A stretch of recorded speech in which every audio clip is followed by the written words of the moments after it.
Alô galera, Vasco e Análise, aqui Marcelo falando. Se inscreva nas plataformas aí, YouTube, Kawaii, TikTok, Instagram. Dê o like caso goste do conteúdo. Ou dislike, né, caso não goste do conteúdo. Interajam, comentem, é um prazer falar com os senhores, né. Muitos que assistem meus vídeos não são inscritos. Por favor, botão de inscrever-se aqui embaixo da tela.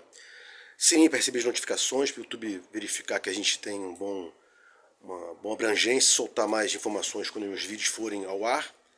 E like e dislike, né? Bom, vários assuntos hoje. Muita coisa.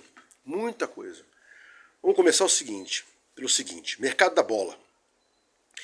Venho falando aí sobre o mercado da bola, né? Mas todo dia é uma conjectura diferente, é uma especulação diferente, então eu não vou aqui entrar em mérito de mercado da bola hoje, porque não tem nada concreto. Como não tem nada concreto, já tem há bastante tempo, né? Tirando aí o João Vitor, que houve a concretude aí, o Vasco adquiriu esse jogador, né? O resto é especulação, né? Tem a especulação do Evander se vai ou não vai para o Flamengo, se o Vasco pega o Léo Duarte para jogar pela esquerda, né? Junto com o João Vitor. E seria interessante, porque teríamos, em tese, João Vitor pela direita, Léo Duarte pela esquerda, e também Maicon pela direita e o Medel podendo fazer as duas, esquerda e direito. E o Capasso aí, que sofreu uma lesão, está se recuperando agora, já está recuperado, está se recondicionando fisicamente para poder voltar a jogar. Então o Vasco, em tese, ficaria com pelo menos 5 zagueiros aí. 5 zagueiros, bom para começar o Carioca e bom também para começar o Brasileiro, né?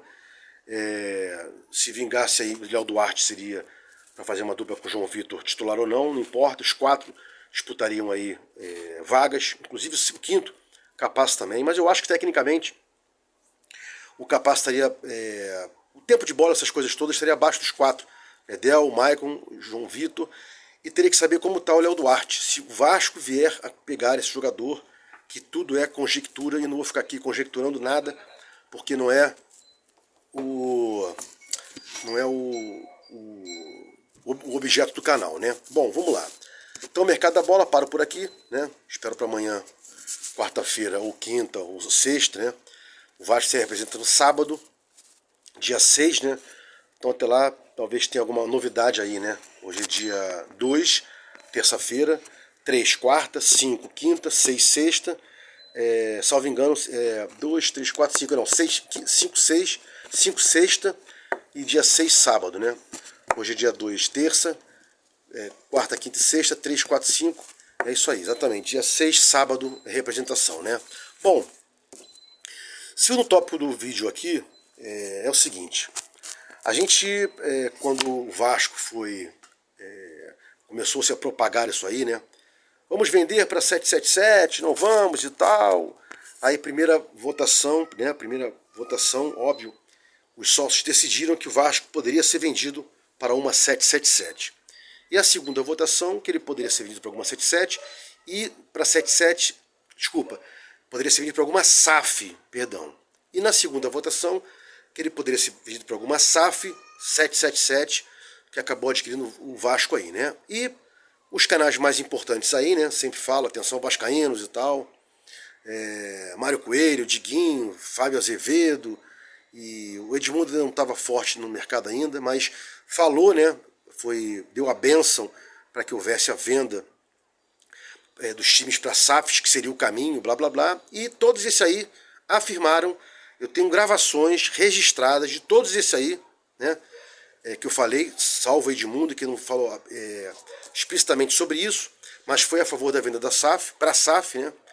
É o seguinte, olha, seremos sempre a flagship, né? Seremos sempre a flagship, não venderemos, não sairão jogadores do Vasco para irem para outros times que a 777 venha a adquirir, ou que já tenha, né? Então o Botafogo está aí perdendo 2 jogadores para o Lyon, né? Agora está anunciado aí que o Botafogo vai perder 2 jogadores para o Lyon. Já perdeu o Jefinho lá atrás, salvo engano o Jefinho, esse ano agora. E o Vasco, em tese, não seria o time que não seria flagship, ou seja, o carro-chefe da empresa 777. Então vamos aguardar aí que mais uma vez, mais esse ano agora, 2024, e seguinte, o Vasco continue sendo aí um time que não venha a perder jogadores titulares ou não para outros clubes da 777, porque foi decantado aí e foi prometido que o Vasco seria a flagship, ou seja, o carro-chefe, que não perderia jogadores para outros times da 777. E sim, ao contrário, poderia acontecer, né? Bom, alguns vascaínos começaram a falar sobre Everton Ribeiro. Eu particularmente nunca fui adepto a aceitar jogadores do Flamengo no Vasco. É uma rivalidade saudável e justa, né? Porque ao contrário também é verdadeiro. Mas a gente foi campeão em alguns desses caras aí. O Tita deu título pra gente. O Andrade, né? Salvo engano, em 89. O Vasco foi campeão com Tita, com Andrade e com Bebeto. 3 caras que jogaram no Flamengo antes de vir para o Vasco. 3 jogadores que jogaram no Flamengo antes de vir para o Vasco. Mas especificamente do Everton Ribeiro nunca fui adepto, não. Agora no final de carreira, acho que ele joga quando ele quer e tal. E o esquema do Ramon Dias também não é para esse cara mais centralizado, mais dominante no meio de campo. Sempre falo aqui, né? Tem algumas opiniões contrárias no meu canal, respeito, e vou aguardar para verificar se isso é verdade. 4-3-3, com poucas variações, né? E o Everton Ribeiro não seria o cara para jogar no 4-3-3 que o Ramon Dias quer. Bom, então não sou a favor de Everton Ribeiro, né? Até porque ele já fechou com o Bahia. Graças a Deus, essa história já acabou, porque ele fechou com o Bahia, e o vascaíno mesmo não é adepto de trazer jogadores do Flamengo, do Fluminense, que são rivais ferrenhos. E lá atrás era outra época, né? Bebeto, Tita, Andrade, eram outros jogadores que jamais fizeram qualquer tipo de brincadeira com o Vasco. O seu Everton, alguma vez, houve vez, né, que ele fez brincadeiras com o Vasco, desmerecendo o Vasco. Então, ainda bem que ele foi para o Bahia, é menos um problema que o Vasco teria, né? Bom, tá noticiado aí que a gente tem um jogador, um cria que foi lá para fora, né? Futebol da Holanda. Primeiramente, ele foi para a Holanda. Evander saiu pela porta dos fundos. O Vascaíno não queria vê-lo nem pintado, aquela loucura e tal. E agora o Flamengo, supostamente através da mídia tradicional ou não, né? YouTubers também dizem que o Flamengo estaria querendo adquirir o Evander. Acho difícil. Ele tem o mesmo pensamento que todo vascaíno tem, né? Se é Vasco, se é cria do Vasco, não joga no Flamengo, acho difícil ele ir. Mas se fosse pro Flamengo, ele vai aparecer, porque ele é um bom jogador, tem um chuta bem de fora da área, é um cara que tem... ele é atrevido, né? Personalidade forte, me lembra muito Felipe, né? Falando de personalidade forte, jogador bom assim, jogador assim é importante, é bom pro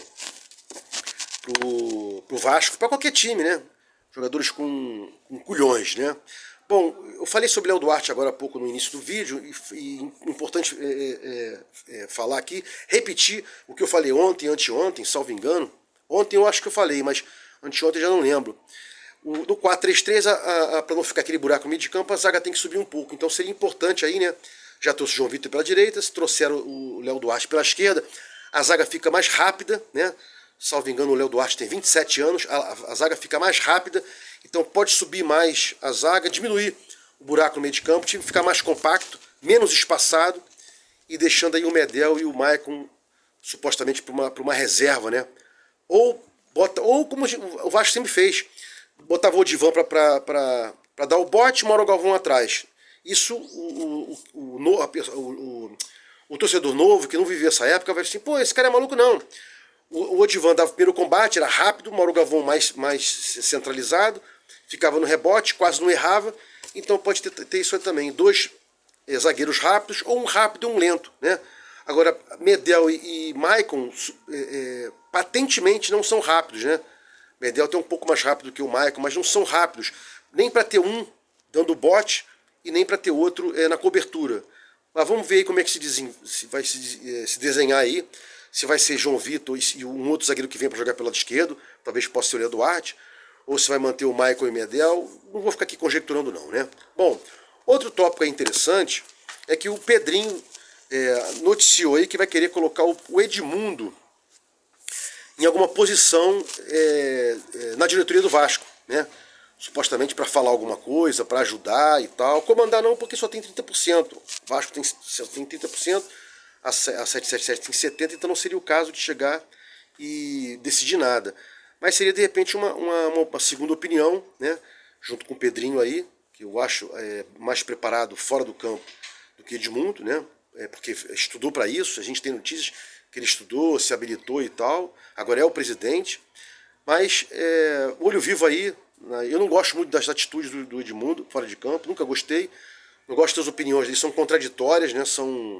Hora ele fala uma coisa, hora ele fala outra, do mesmo assunto, eu acho meio complicado, né? Essa contradição perene do Edmundo, então eu não gosto muito não, né? Bom, seguindo aqui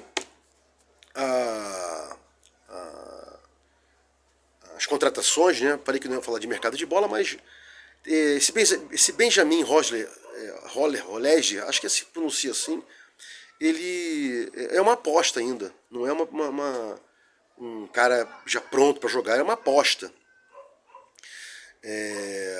Ele tem pouca idade, seria mais ou menos o caso de um Orelhão um pouquinho mais velho, salvo engano. Joga pela direita, né?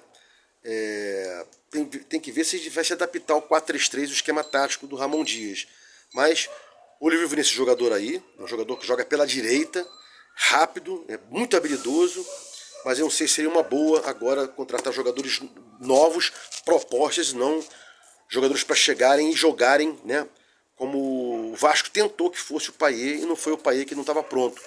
Mas um jogador com mais idade, não com tanta idade quanto o Payet, mas pronto para jogar, preparo físico bom, descansado na temporada, porque agora, contratando um jogador de lá de fora, que não seja da América do Sul, por exemplo, o cara vem para cá em final de temporada, né?